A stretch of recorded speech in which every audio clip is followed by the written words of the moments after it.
Vamos orar ao nosso Deus. Pai, estamos aqui diante da Tua Palavra.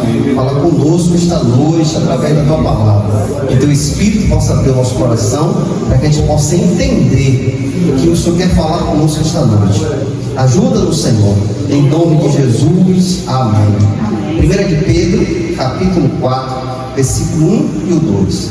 Ora, como Cristo padeceu por nós na carne, armai-vos também com o mesmo pensamento, que aquele que sofreu na carne já cessou do pecado, para que ele não mais viva o resto de seu tempo na carne, para as concupiscências dos homens, mas para a vontade de Deus. Até aí, irmãos, vamos para essa semana. Glória a Deus. Glória a Deus. Louvado seja o Senhor. Irmãos, hoje nós iniciamos o capítulo 4. Vamos estudar versículo por versículo. E hoje vamos aqui ver o versículo 1 e o 2. Vamos entender o que é que Pedro quer nos dizer aqui nesses versículos, né? Para a nossa edificação. Aqui Pedro começa, irmãos, ora, como Cristo padeceu por nós na carne. O que é que Pedro quer nos dizer com isso? Pedro retoma o ensino do capítulo 3, versículo 8. Vamos ver o que é que fala? 1 Pedro, capítulo 3, versículo 18. Porque Cristo também uma vez padeceu pelos pecados, o justo pelos injustos, para que nós nos levasse a Deus, sendo colocado à morte na carne, mas vivificado pelo Espírito. Sofreu realmente em corpo humano, de forma voluntária e substitutiva. Isto reforça duas verdades. Agora Pedro quer nos dizer o que é que quer dizer. Cristo morreu na carne, mas foi vivificado pelo Espírito. E Pedro diz aqui, isto reforça duas verdades. Que verdades são essas? O sofrimento de Cristo não foi simbólico, como muitos aí ensinam, né? Mas real e histórico. Verdadeiramente, Jesus Cristo padeceu naquela cruz. Não foi algo simbólico, não foi uma história de quadrinhos, não, irmãos. Cristo verdadeiramente morreu naquela cruz, né? E foi um fato histórico para a humanidade. E outra verdade que Pedro diz, ele sofreu por nós, ou seja, em nosso lugar, pelos nossos pecados. Cristo padeceu naquela cruz por mim e você, irmãos. Ele pagou aquilo que não era dele. Aquele preço era para mim e para você, para todos nós. Mas Cristo, irmãos, nos tirou da condenação. Quando ele entrega a vida dele na cruz, o Senhor abriu as portas da salvação, porque ele sofreu por nós, ele deu a vida dele por nós. Se ele não morresse naquela cruz, irmãos, nós não tínhamos salvação, estávamos condenados. Mas ele sofreu por nós, ou seja, em nosso lugar, pelos nossos pecados. Amém. Então, irmãos, duas verdades a qual nós somos edificados. A morte de Cristo foi real, histórica, e esta morte nos arrancou do pecado, irmãos. Fomos lavados e remidos pelo sangue de Cristo. E Pedro, dizendo essas afirmações, ele vem agora dizer, armai-vos também com o mesmo pensamento. O que Pedro quer dizer? Armai-vos também com o mesmo pensamento. A expressão armai-vos tem sentido militar. Pedro chama o crente a assumir uma mentalidade preparada para a batalha espiritual. Irmãos, nós estamos numa guerra. No dia que o Senhor te chamou para uma guerra. Não foi para você ganhar um carro.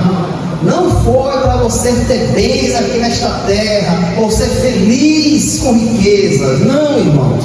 Há ideias aí que você mostra que você é um cristão através das riquezas.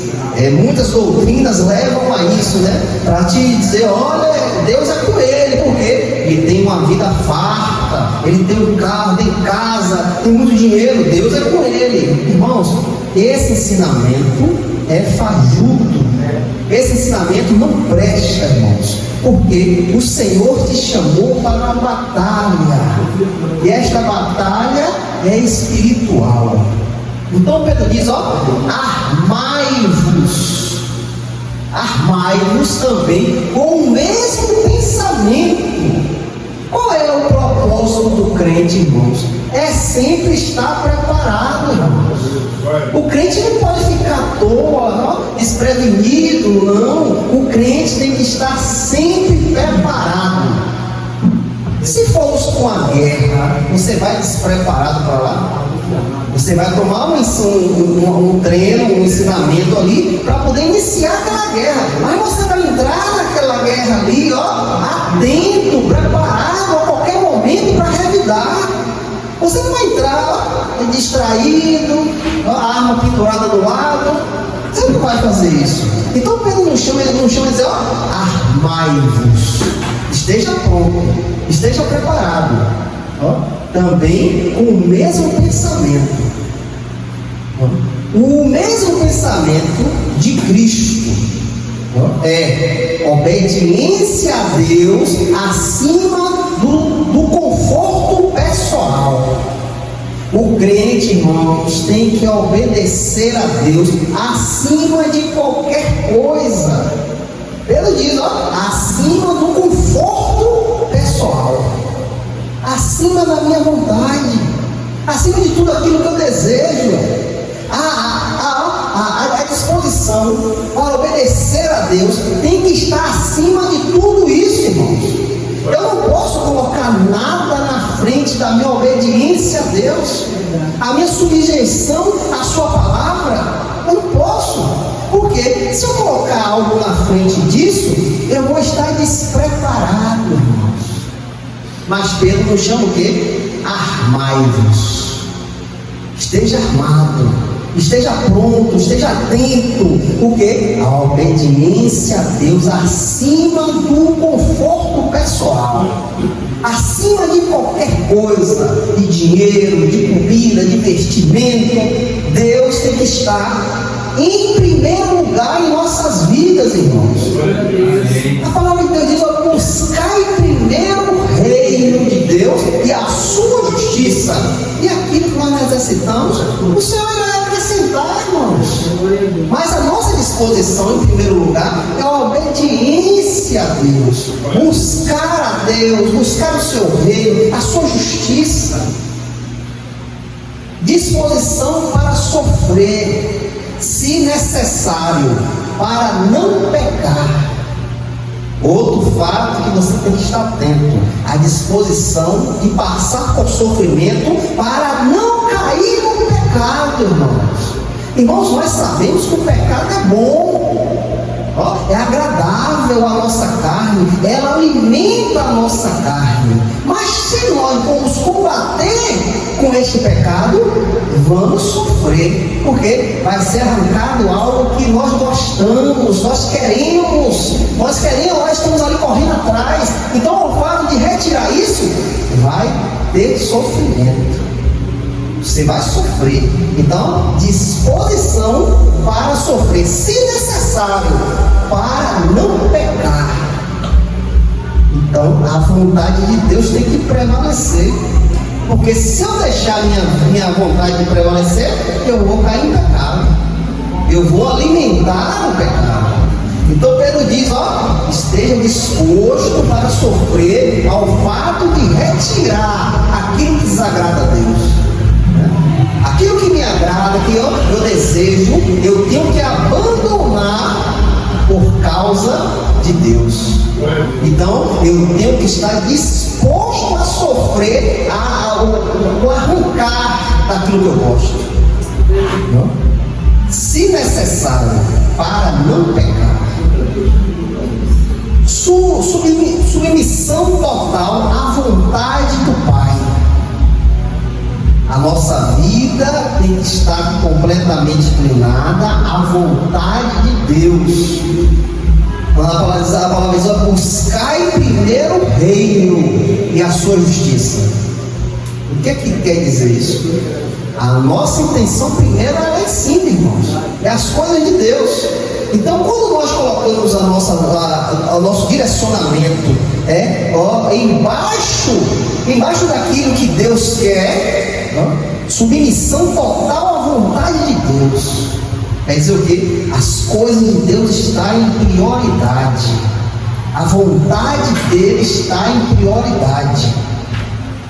Não se trata de buscar sofrimento, mas de estar decidido a não negociar a fé, mesmo que isso traga percas. Eu não posso, irmãos, agora negociar a minha fé.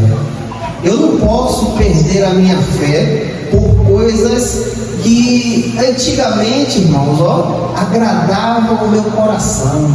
Eu não posso mais negociar, irmãos. Eu não posso assim, botar um pezinho aqui, um pezinho cá, ficar em cima do muro. Eu não posso, irmãos.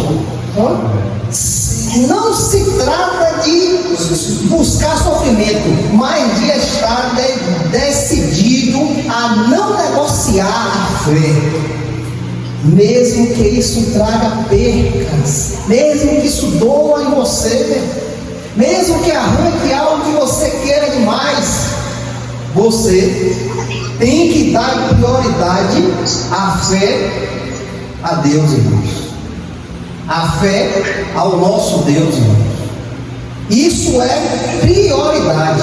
Não tem negócio, irmãos. Não tem achego. Não.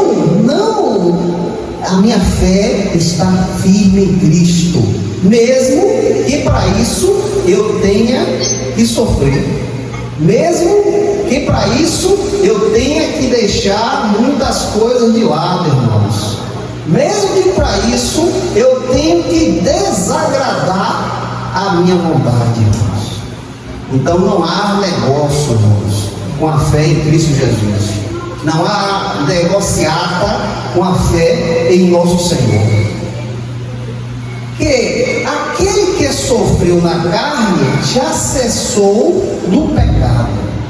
Continuando, irmão, o versículo 1 ainda, o finalzinho. Aquele que sofreu na carne já cessou do pecado. Este trecho não ensina perfeição sem pecar, mas um rompimento consciente do domínio do pecado. Irmãos, nós não somos perfeitos. Nós não vamos ser zero de pecado, perfeitos, não pecamos. Não conseguimos, irmãos. Não conseguimos. Mas, irmãos, temos algo que nós podemos fazer: quebrar o acordo com o pecado. Nós vamos pecar? Vamos, irmãos, mas não ficamos nele, não abraçamos ele, não pegamos na mão dele e vamos passear, não. Vamos pecar, mas ao fato do Espírito Santo abrir os seus olhos, aquele tropeço ao qual você tomou, você se arrepende e abandona aquilo. Você não tem amizade, você não tem conversa, não é perfeição. Nós não somos perfeitos, irmãos, sem pecado, não, mas um rompimento consciente do domínio do pecado. Irmãos, antes de conhecermos a Cristo, nós éramos dominados pelo pecado, irmãos. O pecado era o nosso amigo, andávamos de mãos dadas com ele. Mas desde o momento que o Senhor veio sobre a nossa vida, hoje temos força em Cristo Jesus para romper com esta amizade, para este laço, para abandonar este velho amigo, porque hoje Jesus Cristo te dá poder para isso. Em Cristo Jesus nós temos o domínio do pecado. Vamos tropeçar? Vamos, irmãos. Quem é que não peca, irmãos? Quem é que não pratica o errado? Ninguém, irmãos. Quando aquela mulher se chegou diante de Cristo ali, aqueles homens iam apedrejar aquela mulher porque ela traiu o marido. E ali Jesus, sim, quem não tem pecado, atira a primeira pedra. E aqueles homens largaram as pedras. Porque todos pecavam, irmãos. Ninguém é perfeito, não. Mas algo está sobre você, o domínio dele. O domínio a qual quebra este laço, irmãos. Então, aquele que sofreu na carne já cessou o pecado. Ele nos deu esse domínio de cessar o pecado, de não ter mais amizade com o pecado. Temos capacidade hoje de cortar este laço, irmãos, e não andar mais de mão dada. Aleluia. O sentido é quem aceita sofrer por obediência a Deus, demonstra que não vive mais escravizado no pecado. Se nós sofremos por Cristo, se nós negamos as nossas vontades por amor de Cristo, irmãos, nós mostramos que não vivemos mais escravizados por Ele, pelo pecado. Porque nós preferimos adorar a Deus, preferimos entregar a nossa vida um incenso suave às narinas de Deus. Aleluia, glória a Deus. A escravidão não existe mais, irmãos. A escravidão não está mais em seus braços, não está mais em suas pernas, porque adoramos ao nosso Deus. O sofrimento por Cristo prova a pessoa que já não vive para satisfazer a carne, mas para agradar a Deus. Este negar do pecado, este não ter acordo com o pecado, isto nos mostra a nossa vontade de agradar a Deus, irmãos.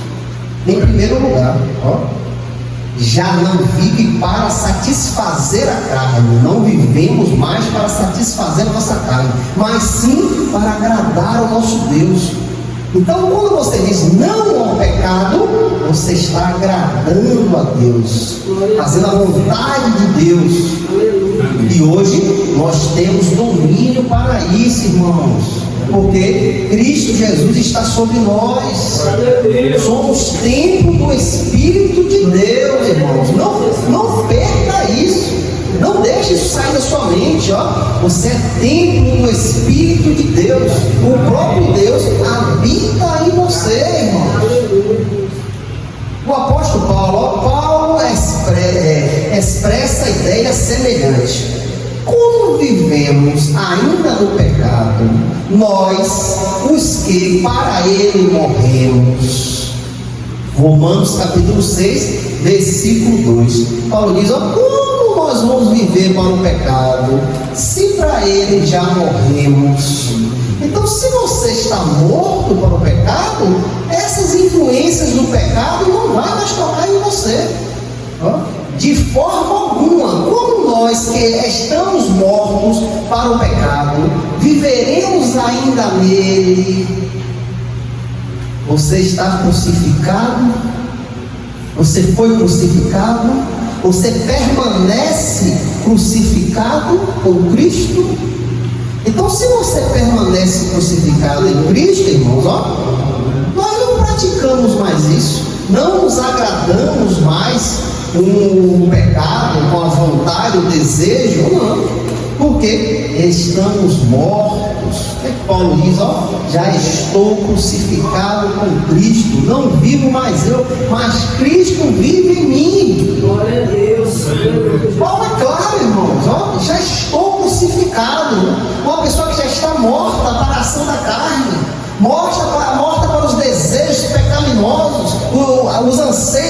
coração. Por quê? Por que ele está morto? Porque ele já está crucificado. Então o crucificado não tem desejo, não tem vontade, não tem o que fazer, está cravado na cruz. Então se você está assim, o pecado não domina a sua vida. Se você preferiu sofrer por Cristo, o pecado não é mais o rei, irmãos. Ele caiu do seu trono. E agora quem está sentado no trono é o Senhor Jesus Cristo, que conduz a sua vida. Aleluia. Agora nós vamos entrar, irmão, no versículo 2. 1 Pedro capítulo 4, versículo 2. Para que ele não mais viva o resto de seu tempo na carne. O que Pedro quer nos dizer? Para que ele não viva mais o resto do seu tempo na carne. Pedro lembra que a vida terrena é limitada. Depois da conversão, o cristão passa a enxergar o tempo como algo precioso. Porque o crente, depois que crê em Cristo, que recebe o Espírito Santo de Deus, ele vê o tempo como algo precioso, como algo de grande valor, que não deve mais ser desperdiçado com o pecado. Então agora, irmãos, com a mentalidade de Cristo, nós não temos mais tempo para o pecado, não, irmãos. Não temos mais tempo a perder com nossos anseios pecaminosos.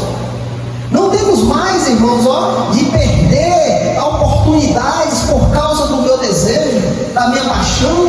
Não. O meu direcionamento agora foi mudado, irmãos. O tempo agora para cada um de nós é precioso. E como esse tempo pode ser precioso? Como esse tempo agora, a qual o Senhor nos deu, agora é um tempo precioso. Irmãos, nós agora devemos gastar o nosso tempo com as coisas de Deus, irmãos. Não é mais, irmãos, com o que nós queremos, o que nós amávamos. Não, perdendo tempo, jogando tempo fora. Agora não, irmãos, o nosso tempo é precioso. Devemos gastar com as coisas de Deus. Jesus diz o quê? Ajuntai tesouros no céu. Muitos aí estão juntando tesouro aqui, se acabando, correndo, passando por cima de um, brigando com o outro, juntando um tesouro aqui. Mas Jesus disse que esse ajuntar de tesouro aqui, a traça, a ferrugem, consome, os ladrões minam e roubam. Mas o tesouro que nós gastamos tempo para acumular no céu, esse a traça não come, a ferrugem não vai não, e nem os ladrões vão lá. Então é necessário, irmãos, a gente gastar nosso tempo com as coisas de Deus. Efésios capítulo 5, versículo 16. Olha o que Efésios diz, remindo o tempo, porque os dias são maus. O que Efésios quer nos dizer aqui? Remir o tempo. O que é esse remir tempo? Aproveitar ao máximo cada momento, vivendo com sabedoria para a glória de Deus. Aleluia. Irmãos, é para isso que nós fomos chamados, irmãos. Antes, irmãos, jogávamos fora o tempo. Aquilo que nós tínhamos, nós desperdiçávamos com coisas fúteis. Mas agora, Paulo diz, remindo o tempo. Como eu posso remir esse tempo? Aproveitar ao máximo cada momento, vivendo com sabedoria para a glória de Deus. O nosso tempo agora, irmãos, é glorificar a Deus. O nosso tempo agora, o tempo do crente, é glorificar a Deus. Sei como é que eu vou glorificar a Deus? Tendo a vida santa, tendo a vida remida, lavada pelo sangue de Cristo, sendo irrepreensível. O que Paulo nos diz, diz a Timóteo, seja irrepreensível. Ninguém tenha nada que fale de você. Ninguém fale de você. Seja irrepreensível. Glorificando a Deus, irmãos, obedecendo a sua palavra, vivendo a sua palavra, como o Salmos diz, o Salmos 1 diz, que o prazer do servo de Deus é meditar na sua palavra dia e noite. Isso é glorificar a Deus. falar da sua palavra, irmãos, pregar o Evangelho, anunciar as boas novas. Isso é glorificar a Deus. Então o nosso tempo agora é para isso. O tempo agora que Deus te deu, abriu os seus olhos, abriu o seu entendimento para você enxergar agora quem é você. Este tempo agora você tem que gastar com isso, você tem que dedicar a isso, irmãos. A glória de Deus. A glória de Deus, irmãos. Não gaste mais tempo com coisas desta terra, irmãos. Não, perdemos muito tempo aqui neste mundo, irmãos. E o Senhor foi misericordioso, Ele foi compassivo com cada um de nós. Quanto tempo o Senhor esperou para a sua comissão? Quanto tempo o Senhor foi paciente, aguardando o dia certo para lhe chamar? E agora você vai jogar fora o que Deus te deu, gastando com coisas aqui desta terra, irmãos? Não, irmãos, a todo momento devemos glorificar a Deus. A todo momento, tudo que você faz é para a glória de Deus, irmãos. É para a glória do Senhor, é para que o nome dele seja glorificado, irmãos. Para que os ímpios conheçam a verdade, tenham os olhos também esclarecidos como o seu foi. Então gaste tempo com o que é de Deus. Se dedique com o que é de Deus. Faça a vontade do Senhor em primeiro lugar. Deixe a sua vida de lado e agora vá viver para o Senhor. Glória a Deus. Vá viver para que o nome dele seja glorificado. Continuando, irmãos, o versículo 2: para as concupiscências dos homens. Para as concupiscências dos homens. Concupiscências são desejos desordenados da natureza caída. São paixões, são vontades, são inclinações da nossa carne. Isso é concupiscência, paixão, prazer e vontade que exclui Deus. O que é concupiscência? É as nossas paixões pecaminosas, nosso coração mau, que inclina para as coisas ruins, prazeres mundanos, vontade de fazer coisas que desagradam a Deus, que exclui a vontade de Deus. Isso é concupiscência. Pedro contrasta. Antes viver para satisfazer a carne e agradar os homens. Olhe como antes de você conhecer a Deus, como você vivia. Viver para satisfazer a carne, as suas concupiscências e agradar ao homem. Isso era a sua vida antigamente, irmãos. Mas agora, em Cristo Jesus, romper com esse padrão. Nós rompemos com este padrão. Que padrão, irmãos? Qual é esse padrão? Satisfazer a carne, fazer vontades que desagradam a Deus, excluir Deus da nossa vida. Nós rompemos com esse padrão. Nós rompemos com esse direcionamento. Quando Cristo veio sobre a sua vida, Ele te deu o poder para você quebrar tudo isso, acabar com isso. E agora rompemos com este padrão, não temos mais acordo com isso. Esta é a vida do verdadeiro crente, irmãos.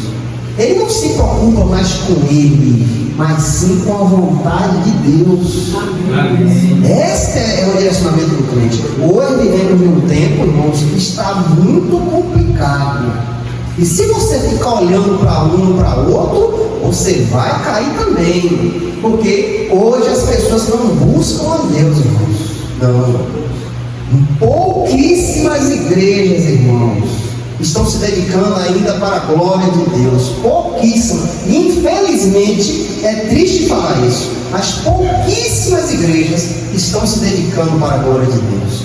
A grande maioria é para paixões carnais, para a vontade de homens, para satisfazer o ego das pessoas, e fazendo isso, deixa Deus do lado de fora.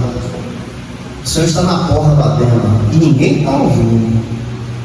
Então, nós sabendo disso, nós devemos gastar o nosso tempo para a glória de Deus, abandonando as concupiscências, os desejos carnais, a qual reinava em sua vida, e agora satisfazer a vontade de Deus, rompendo com esse padrão. Isto inclui pecados morais, ato, pensamento ou desejo de violar princípios éticos e religiosos, orgulho, ambições carnais, vida centrada no eu. Nós rompemos com tudo isso, irmãos. Nós não vivemos mais nesses padrões. Lembre-se que você agora é um crente em Cristo Jesus. Lembre-se que você é templo do Espírito de Deus.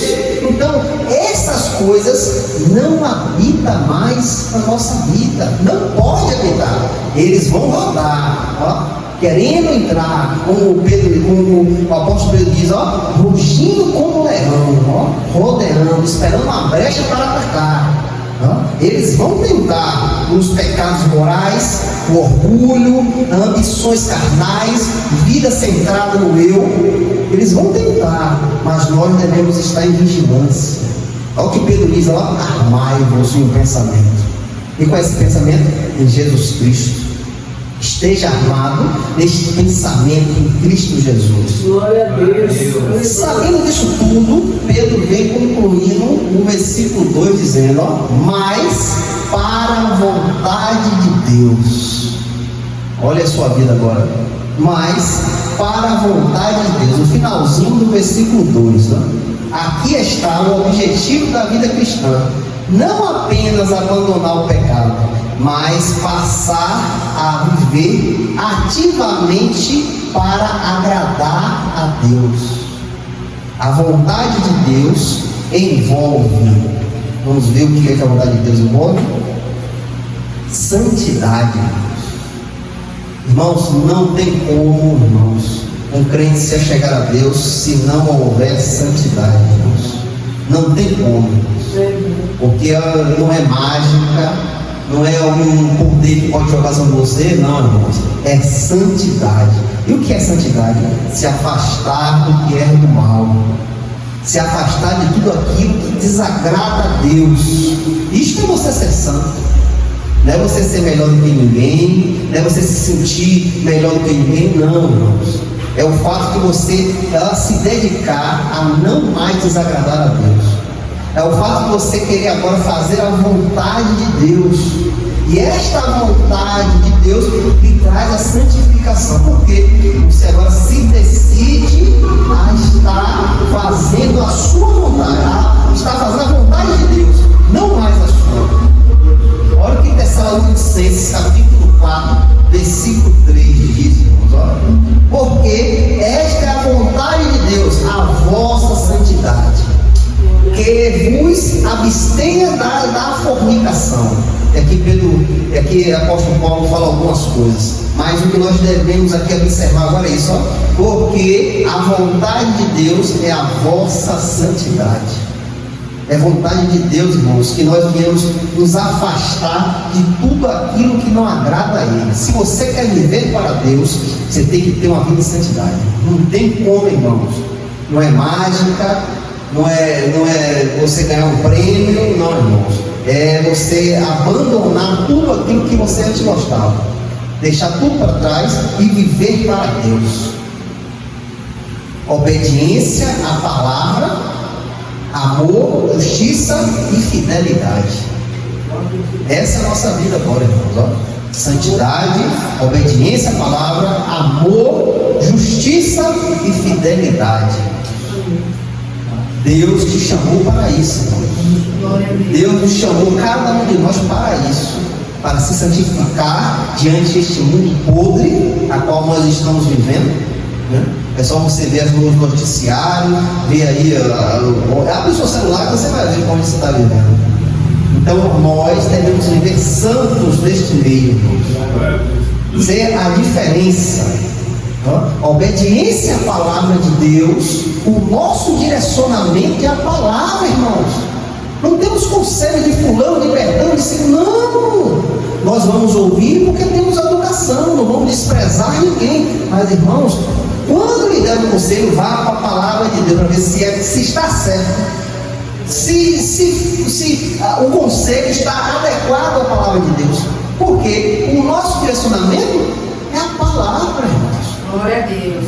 A palavra de Deus é lâmpada para os nossos pés, luz para o nosso caminho, irmãos. Nós somos iluminados pela palavra. Se a palavra de Deus estiver em seu coração, você não cai em erros.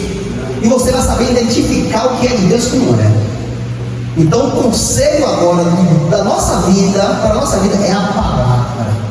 Vamos ser educados enquanto uma pessoa nos dá um conselho, vamos ouvir sim, mas cravar em nosso coração não, irmãos.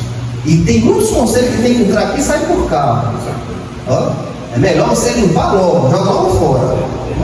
Porque o nosso conselho é a palavra. Amor, devemos amar, irmãos. Devemos andar em amor, devemos querer bem, principalmente o nosso irmão. A igreja sem amor, a igreja não fica de pé. Devemos amar o nosso próximo, sim.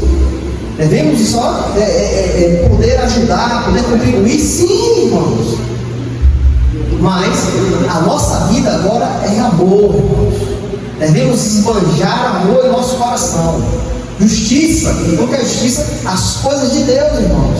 O que é certo, o que é correto, aquilo que vem do trono de Deus, isso nós devemos agarrar, devemos segurar. E fidelidade, devemos ser fiéis a Deus. Devemos ser fiéis. Glória a Deus. Devemos ser fiéis. E não olhar nem para a esquerda nem para a direita, mas sim para o autor e consumador da nossa fé. Ser fiéis a Deus. Aleluia, Jesus. E agora, para resumir tudo aqui, irmãos, Cristo sofreu por nós. Sabemos disso, que a morte de Cristo foi por causa de nós, para nos dar salvação. Devemos assumir a mesma postura espiritual. Quem está disposto a sofrer por obediência mostra que rompeu com o pecado. O Senhor deu a vida por nós e agora nós devemos dar a vida por Ele. E como é que nós vamos dar a vida por Ele? Rompendo com o pecado, não tendo mais laços com o pecado. A vida cristã é uma vida, é uma mudança de senhorio. A vida cristã é uma mudança de senhorio. Nós antes nos prostrava diante de Baal, irmãos. Nós nos prostrávamos diante dos nossos desejos, nossas paixões. Agora tudo mudou, irmãos. Nós nos prostramos diante do Deus vivo. É esse que é a qual nós nos prostramos. É esse que nós adoramos. É esse que nossa vida está inclinada. O Deus vivo. Então foi mudado, irmãos. Baal caiu, foi quebrado e se levantou um altar do Deus vivo. E este Deus é o que nós temos que honrar. Amém, Jesus. Aleluia, Deus. Não vivemos mais para os desejos humanos. Isso não tem mais o que fazer conosco, não, irmãos. Não temos mais ligação com os desejos humanos, não, irmãos. A nossa ligação agora é com a vontade de Deus, somente com ela, irmãos. Vivemos para cumprir a vontade de Deus enquanto há tempo. Irmãos, enquanto você está aqui nesta terra, use esse tempo para a vontade de Deus, irmãos. Use esse tempo para fazer a vontade do Senhor. Se dedique a fazer a vontade de Deus. Tenha isso no seu coração. Deseje fazer a vontade do Senhor. Enquanto nós não sabemos que dia o Senhor pode nos chamar. Então, até chegar este dia, se entregue completamente a Deus. Queira fazer a vontade de Deus. Abandone tudo, irmãos. Deixa tudo de lado e se prostra diante do Senhor. Senhor, eis-me aqui. Eis-me aqui, Senhor. Faça a vontade do Senhor. E o Espírito Santo de Deus possa nos dar entendimento dessas palavras. Em nome de Jesus. Amém.